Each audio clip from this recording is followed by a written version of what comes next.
This happened not too long ago. I returned to my family home in rural New England to care for my ailing mother. I had spent years in the city, and the old farmhouse felt different now. It was colder and quieter than I remembered. At first, everything seemed normal.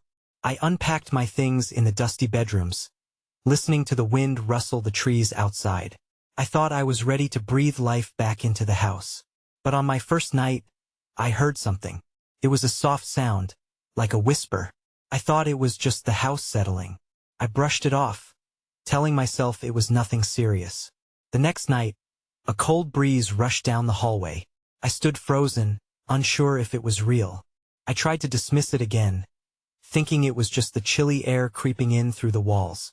On the third night, I woke up to whispering. It was soft but clear, coming from my mother's room. I held my breath, listening intently. My heart raced as shivers crawled up my spine. I didn't dare to move. What could it be? I convinced myself it was just my imagination again. Days turned into nights, and the strange feelings only grew worse. I saw shadows flitting in the corners of my vision. I blinked and they disappeared. I wondered if it was the dim light or my tired eyes. Each time I thought about exploring the house more, I hesitated. I felt foolish but scared. Then I found my late grandmother's journal in the attic. The stories inside chilled me.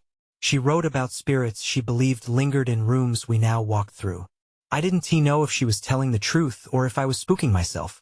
My mother was slipping away into confusion, and I was in a fragile state. Sometimes I caught my mother talking to someone. She would sit in her chair, murmuring words I couldn't quite hear. Was she lost in her own memories? Or was there someone else there? Doubts twisted in my stomach. I felt uneasy. Then one night, I crept down the hallway. I just had to know. I saw my mother sitting in her chair, but she wasn't alone. I couldn't believe my eyes. There was a figure standing by her. The figure was tall and shadowy, almost blending into the darkness. My heart pounded hard. I wanted to scream, but I couldn't find my voice. I took a step forward, wanting to see more, wanting to know who or what it was. The figure turned towards me. It wasn't clear, but it felt like it was staring right into me.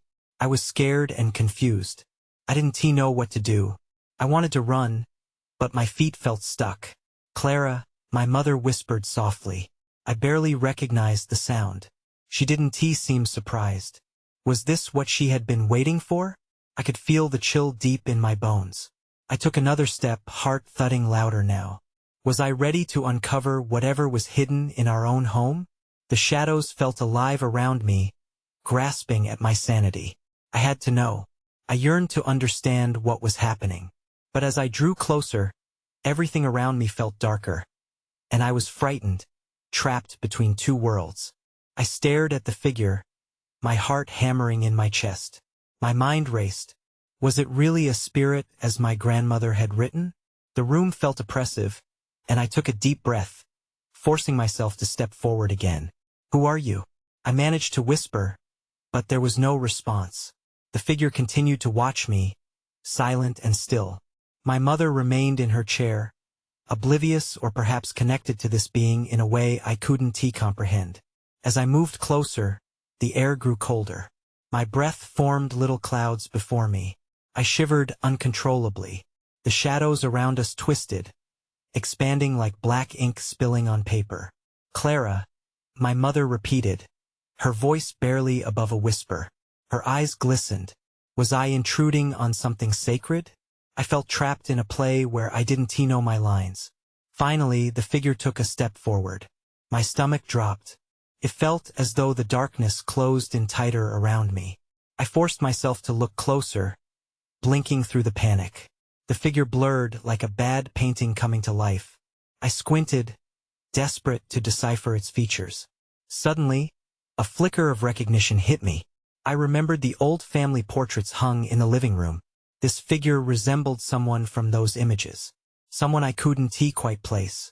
"What do you want?" I barely whispered, barely able to keep my voice steady. Then the figure tilted its head. I thought it might finally speak, but only silence fell.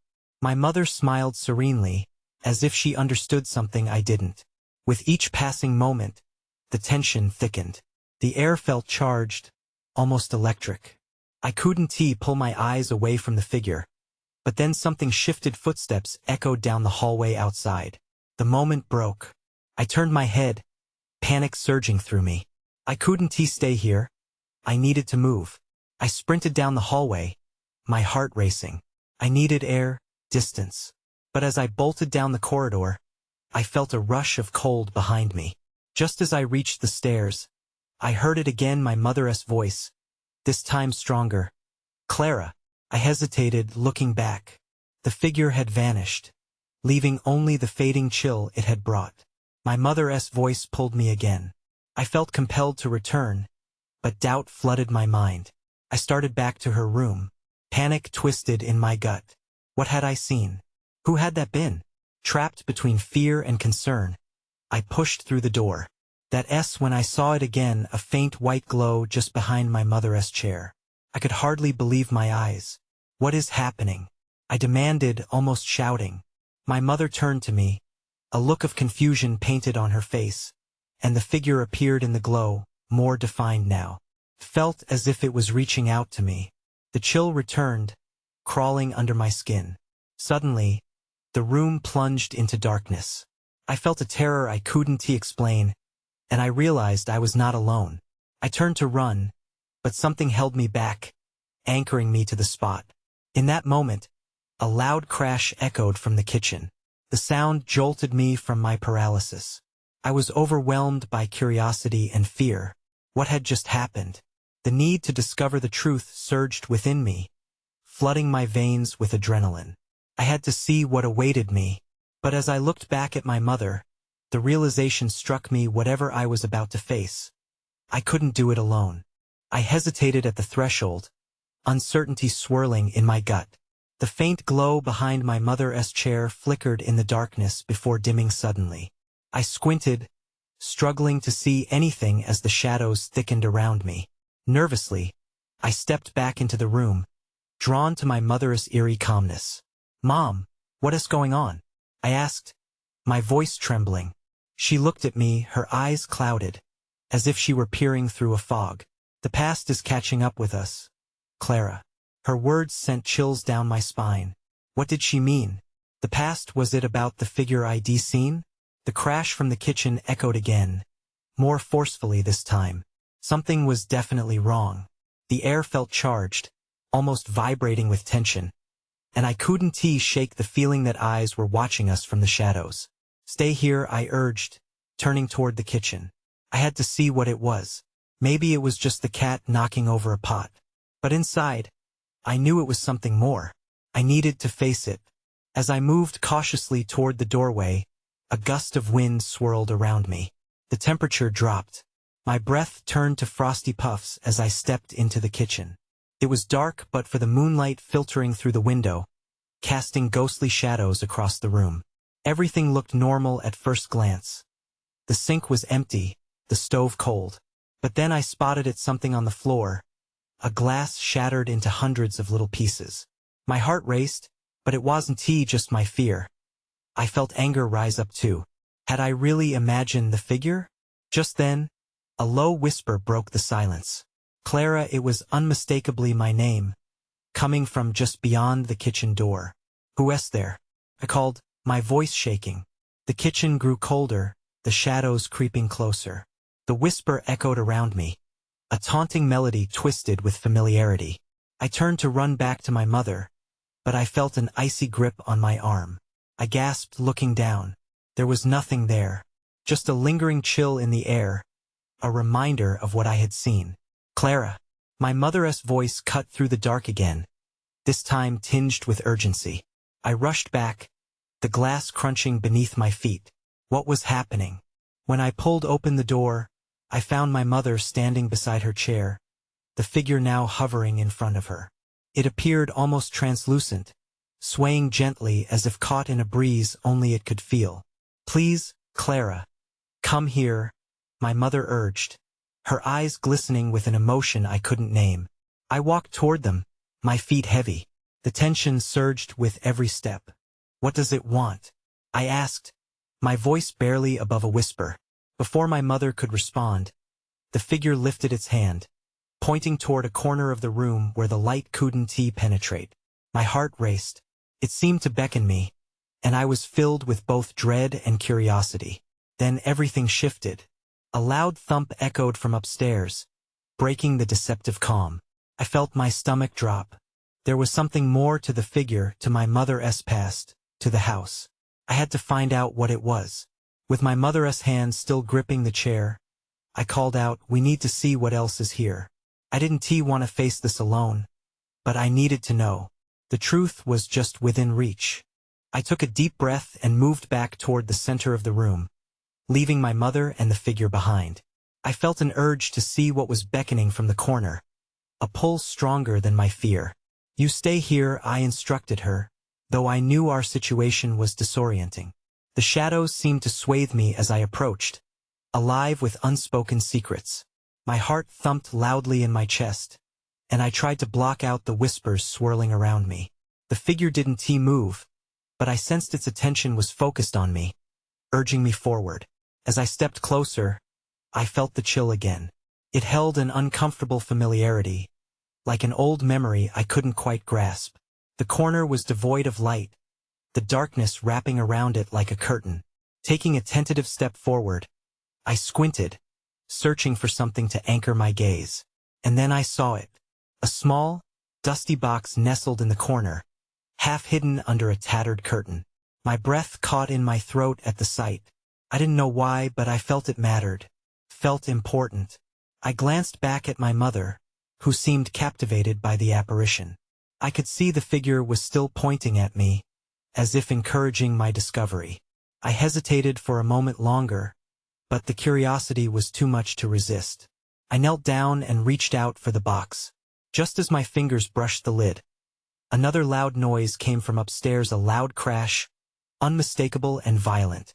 My heart raced anew. The sudden noise pulled me back, yanking me out of my focus. I looked toward my mother, panic flaring in my chest. "Mom?" I called out, my voice strained. "We need to check that out." But as I stood, the room darkened even further. The figure now loomed closer to my mother, whose gaze was locked in a desperate stare. I could see her lips moving, though no sound came from her mouth. "Clara?" The whisper floated through the room again, drawing the shadows closer around us. I felt the icy grip on my arm return, but this time, it was not just a chill. It felt like a warning, a tightly wound coil of dread. "Mom!" I shouted again, but it sounded hollow in the ethereal quiet. I took a step back, and suddenly, the lights flickered, illuminating the figure's face. It bore a tormenting expression, one I could not decipher. The air thickened, pressing down on me as I got the feeling that the past was trying to tear through the present. Then everything went still. My heart pounded in my ears, but there were no whispers now, no creaking floorboards, only silence. And then, from above, I heard a slow, deliberate sound. Footsteps. Someone, or something, was coming down the stairs. "Clara!" My mother screamed, breaking the silence. "Get out now." That S when I finally understood. Whatever the figure wanted or represented, it was not alone. There was something else in the house, something I wasn't prepared to face. I felt the ground shift beneath me as I processed my mother's desperate shout. My muscles tensed, and I turned back toward the corner, the small box now a beacon of both curiosity and fear. Would it hold answers or unleash something worse? I hesitated, torn. Could I really leave without knowing?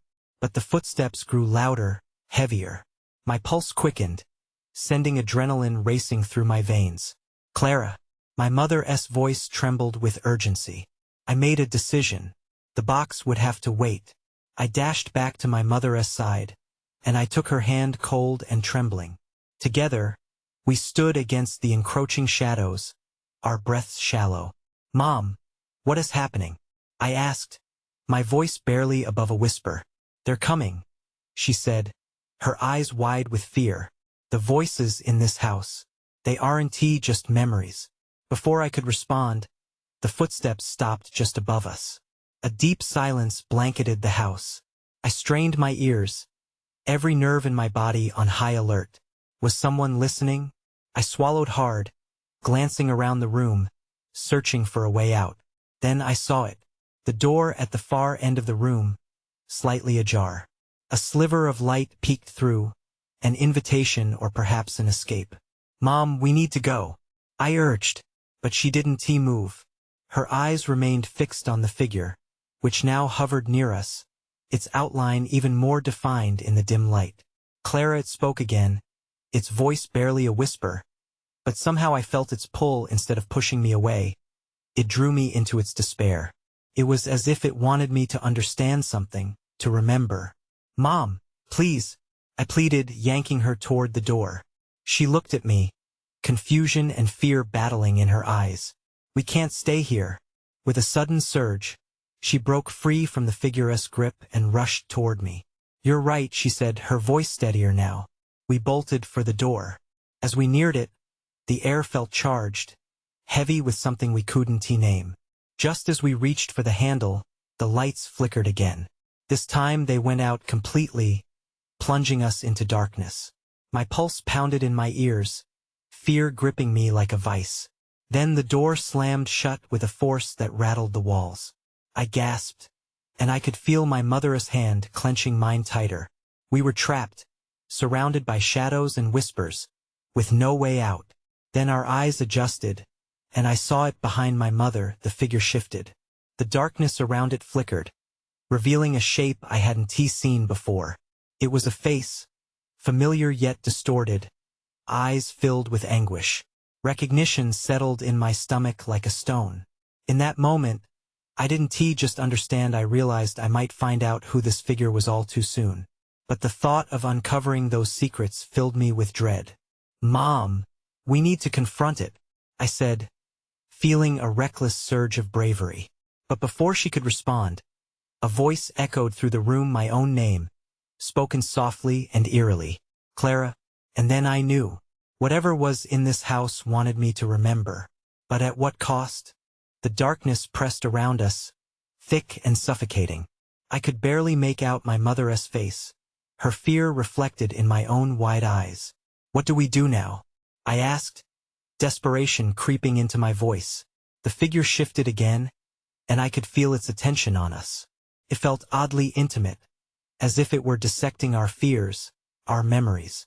"Clara, we need to stay calm," my mother said, but her voice wavered, betraying her own anxiety. I could sense her resolve cracking. "Maybe we can reason with it," I suggested, my heart pounding. Sounded foolish, and deep down I knew it. But something inside me, I didn't want to run. Not yet. I needed answers. "What do you want?" I called into the oppressive dark, hoping for a response. The figure held still for a long moment, and I could feel the weight of its gaze. It felt like time stood still. And then, it spoke, its voice filled with a strange mix of sorrow and anger.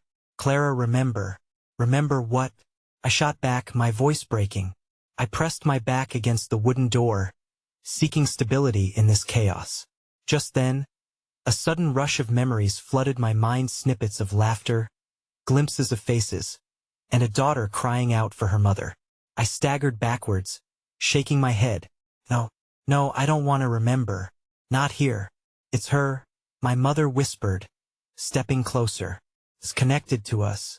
I could see the recognition dawning on her face, filling it with both fear and clarity. I stumbled away from the figure, desperate to put distance between us. "Mom, what do you mean?" I searched her face for answers, but the shadows twisted my view. With each heartbeat, I felt time slipping away, each second dragging behind like a dark, cold hand. The figure remained silent, a dark silhouette poised in the gloom.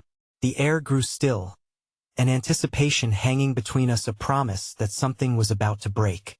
"Clara," it whispered, almost pleading, "the truth is buried here. You must dig it out." A chill crept down my spine. It was as if the figure knew us. But to confront the truth felt like standing at the edge of a cliff. "Mom, I can't do this." "Maybe we have to," she muttered, glancing at the figure with something like acceptance. Before I could respond, The light flickered back on, casting harsh brightness across the room. I squinted, the sudden illumination dizzying. I looked back at the figure and it was gone. The room was empty, but the energy lingered, as heavy as before. Where did it go? I asked, panic rising again. My heart raced as I realized we were still trapped. The door stood firm, refusing to yield. Clara. My mother's voice sliced through my thoughts. Look. I turned my head and found it a dusty, old photograph lying on the floor where the figure had stood. I reached for it, trembling fingers pulling it closer. In the faded picture, 3 girls laughed together under the sun, their faces bright against a backdrop of the very same house. One of them was undeniably me, the other 2 I didn't recognize, but they felt achingly familiar. That S when I saw it, the woman in the background, watching. Her eyes glimmered with sadness, but it was the unmistakable resemblance that sent shivers down my spine. Mom, I breathed, a cold realization washing over me. Who are they? But just as the question left my lips, the floor shook beneath us, and the walls echoed with a rumbling growl that set every nerve in my body on fire. We weren't safe yet, and whatever waited in this house was far from finished. The rumbling grew louder, vibrating through the floor like a heartbeat. My breath caught in my throat as I clutched the photograph to my chest. Mom, what is happening? I stammered, my voice barely a whisper. Stay close to me, she shouted, grabbing my arm tightly. I could see her eyes darting around the room, scanning for anything that might help us escape. The light flickered again, dancing erratically as the growling sound faded into a deep silence. Suddenly, with a bone-crushing crack, a section of the wall beside us shifted. I felt a rush of air, swirling dust and debris around us. It's opening, my mother exclaimed. I backed away instinctively, but a part of me was curious. What lay beyond that new opening? Should we? I hesitated, torn between fear and an insatiable need to understand. The photograph started to slip from my fingers, and I managed to catch it just in time. Clara, yes, my mother insisted, her urgency rising. We have to go. We can't stay here. With one final glance at the photograph, the faces of the girls, the sadness in the background, I nodded. Together, we stepped forward into the darkness of the newly revealed passage. The air felt colder, almost alive, and the shadows danced like flickering candle flames. My heart raced faster, but I forced myself to breathe deeply, focusing on the cool air filling my lungs. As we moved through the narrow corridor, I heard the faint sound of laughter echoing from somewhere deep inside. It was sweet and haunting, and something about it felt all too familiar, triggering another wave of memories that felt just out of reach. Do you hear that? I asked my mother, unsure if voicing my thoughts made them more real or if it was just my mind playing tricks. I do, she whispered back, her voice low, almost reverent. It sounds like she trailed off, searching for the words. The laughter stopped abruptly, replaced with a heavy silence that seemed to press against us. This isn't right? I mumbled, but before I could express my fear, we rounded a corner and entered a small, dimly lit room. Old furniture cluttered the space, draped in dust and cobwebs. On one wall, a large ornate mirror reflected our startled faces. But the image was different. It appeared slightly distorted, stretching and contracting like a heartbeat. What is this? I breathed, feeling its pull. Something about the mirror felt magnetic, drawing me closer. I stepped forward, unable to look away. In the reflection, a woman stood behind us. Mom, I gasped, jerking backward. Did you see that? What did you see, Clara? She said, rushing toward me. The woman. She was, but I looked again and saw only our distorted reflections. No one stood behind us. Clara, we need to go back, my mother urged, her eyes wide with fear. This isn't safe. Just then, a sharp crack echoed through the air. The mirror trembled, and I caught another glimpse of that woman, her face clearer now, sadness etched into her features. The panic was boiling over inside me. Mom, I have to know who she is. Before I could react, the mirror shattered, sending shards flying through the air like glass confetti. I screamed as sharp edges whizzed past us. The room felt like it was collapsing, and I looked at my mother, desperation flooding my senses. "Clara, run," she shouted, pulling me toward the exit. But the weight of the shadows gripped the air around us. Something dark rose behind us, something ancient. Out of the chaos, I heard the laughter again, bright and triumphant, chilled me to the bone. The thrill of discovery faded, replaced by a primal fear. Where was that woman, and what had she awakened? The room felt like it was closing in, and as my heart raced, I knew we had only begun to scratch the surface. I stumbled backward, my mind racing. The laughter echoed again, a cruel melody that wrapped around my thoughts, mocking my fear. My mother tugged my arm urgently, and we dashed for the passage. The shadows felt alive, curling and writhing, as if trying to drag us back. "Clara, hurry," she urged, her grip tightening. I forced myself to push forward, willing my legs to move faster as we entered the next corridor. As we ran, a strange sensation washed over me, like the air was thick with something unnameable. I glanced over my shoulder and felt my pulse quicken.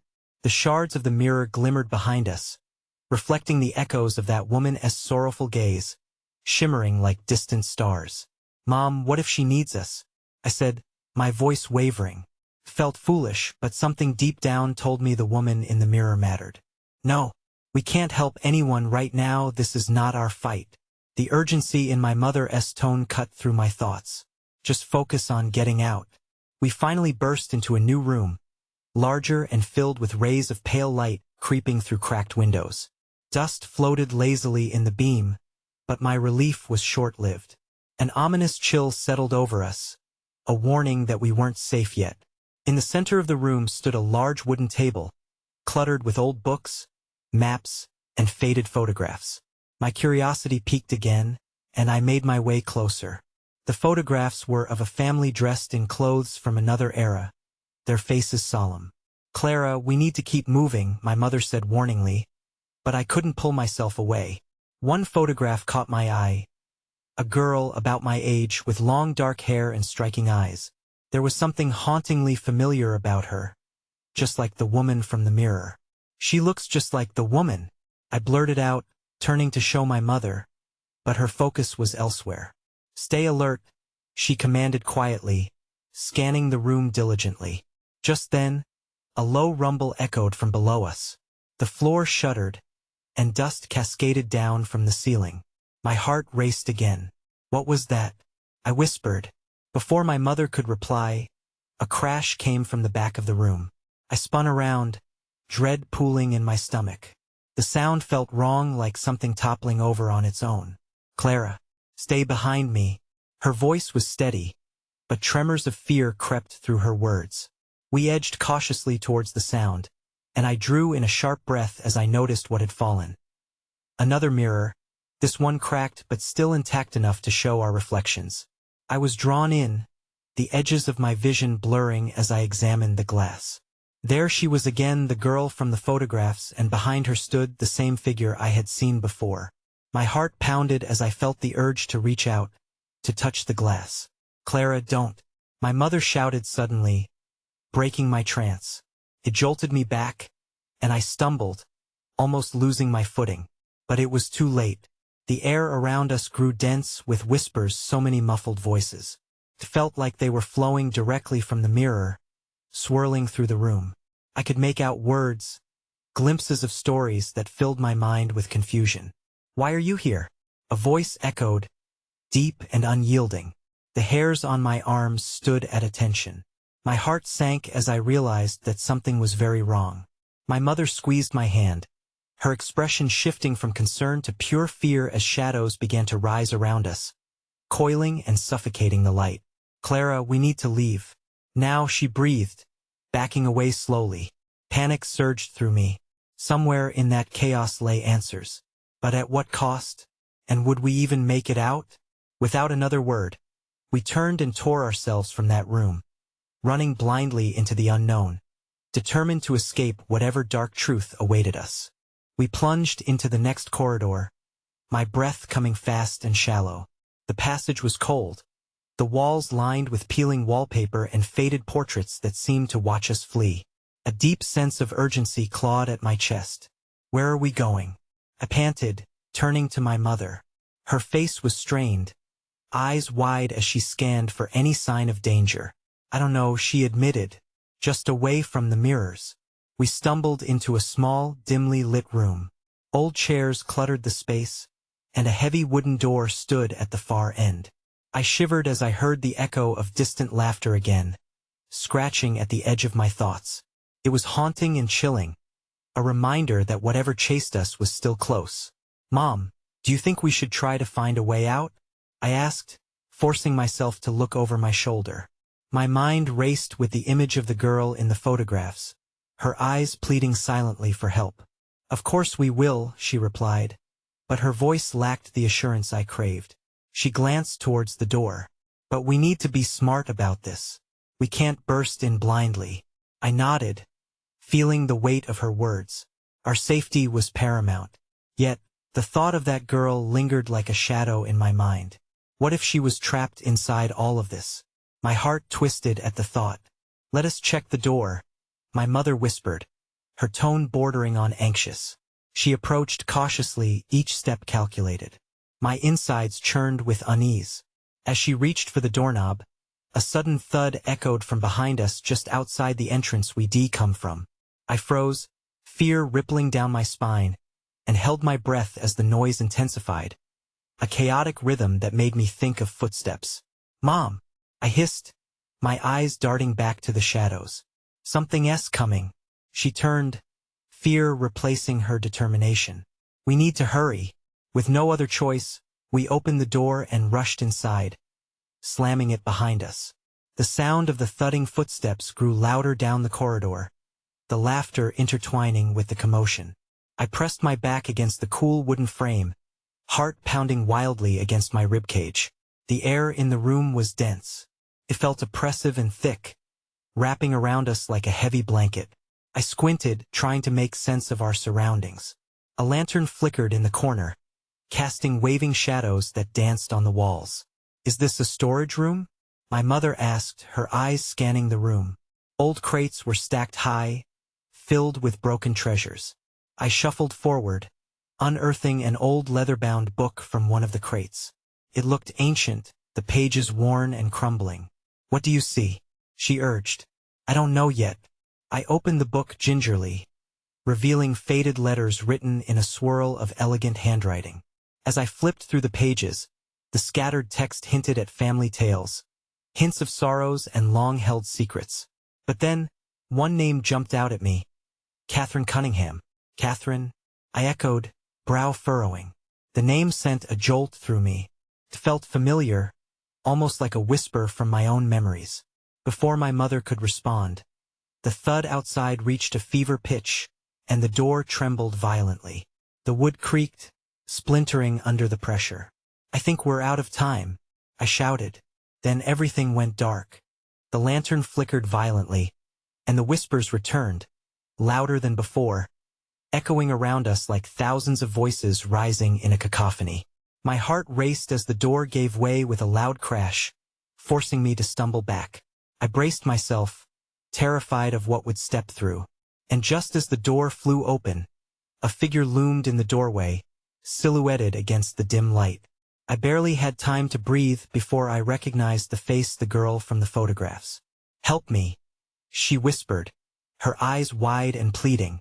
The girl's voice echoed like a siren call, wrapping around me, drawing me closer to her shadowy figure framed in the doorway. It was as if a veil had dropped, revealing secrets buried deep. My instincts screamed to flee, but something in her eyes stilled the panic that surged through my veins. "Clara, don't," my mother shouted, graping my arm tightly. "It's a trap." But I couldn't turn away. "What do you want?" I demanded, my voice faltering as I felt the weight of the room shift. The air was electric, charged with a forgotten energy that hummed beneath my skin.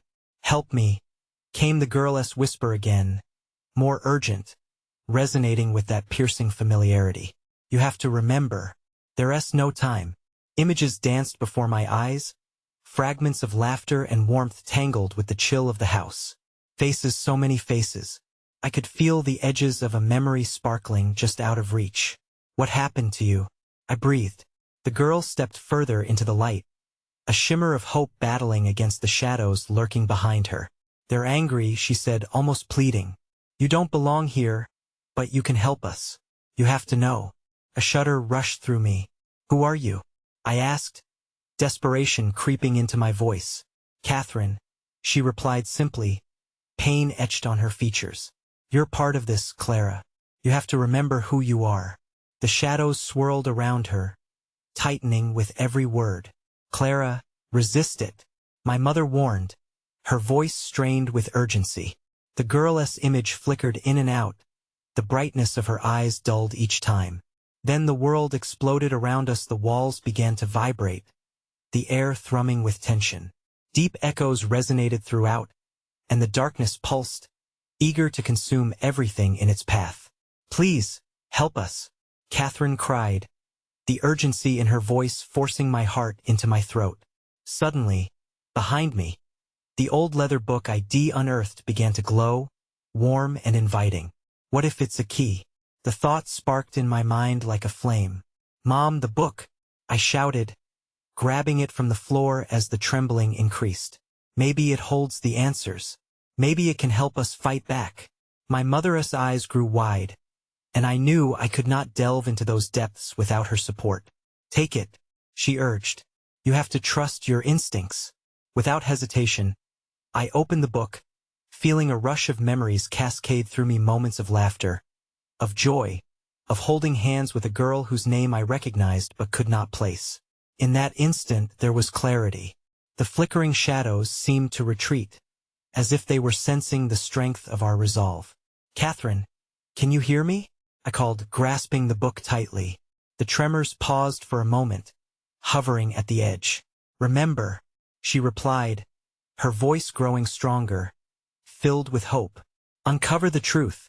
The whispers intensified as I cast my eyes on the faded pages, scouring the text for anything to use against the darkness. A passage stood out, like an urgent echo of something once spoken. In their grief, they linger. In their silence, they wait. Behind me, a low growl rumbled from the darkened hall, the shadows swirling, thickening once more. Clara, we need to go, my mother urged, tugging at my arm, desperation growing. I found my voice again, clear and unwavering. No, this ends now. With a strength I didn't know I possessed, I began to speak aloud the words from the ancient tome, pouring every ounce of emotion into that chant, drawing from memories that belonged to Catherine and to me. The air swirled, filled with intentions, illuminating our path and warming the corners of night. Catherine's figure brightened, swirling shadows momentarily receding before the darkness hastened to crush her light. You must believe, she cried, arms reaching out as if she were being pulled away. My heart clenched. I believe, I yelled, voice steady as echoes danced through the haze. You're not alone. The book vibrated, and I could feel the power resonating through me, echoing back those connections of love and hurt, threads binding us to the souls lost in this house. The volume increased, wrapping us in light, until a deafening crack reverberated through the walls, and the room flooded with blinding radiance. I squinted, feeling the warmth expand, engulfing us in a surge that exploded outwards, seeping into every crevice of the house. Then silence fell. A serene stillness enveloped us, calm and profound. I lowered the book, trembling slightly, the glow dimming but still alive in my hands. In the stark light, I turned to look for Catherine. The weight of uncertainty pressed against my chest. Was she truly gone? Did we succeed in setting her free? Or had we simply pulled back the curtain, revealing the storm waiting on the other side? It was then I noticed something, not just the absence of shadows, but a faded outline where Catherine had stood moments before. A gentle smile seemed to linger in the air, a final touch of gratitude etched into silence. Clara, my mother whispered, glancing around. Did we stop it? I wanted to believe we had, but as the light faded, familiar echoes danced in the corners, lurking like whispers in the wind. I don't know. The truth shimmered just beyond, tantalizingly close yet impossibly far. And just as we began to feel the weight of our victory, the calmness ebbed, replaced by an unsettling uncertainty. I straightened, glancing back at the doorway. What will happen now? I murmured, not entirely sure I wanted to know the answer. As we moved forward, uncertainty lingered in the back of my mind. I knew the house had changed, but I couldn't shake the feeling that something remained unanswered, waiting, lurking just beyond the path we had chosen. I held the book tightly, a reminder of the threads that made up our family's story, the threads we still needed to uncover. And as we walked away from the remnants of shadows and whispers, I acknowledged this was not entirely over. There would be questions that lingered, ghosts yet to confront. And for each step I took, I felt the shadows watch and whisper on, reminding me that sometimes, the past is ready to be uncovered, but never fully understood.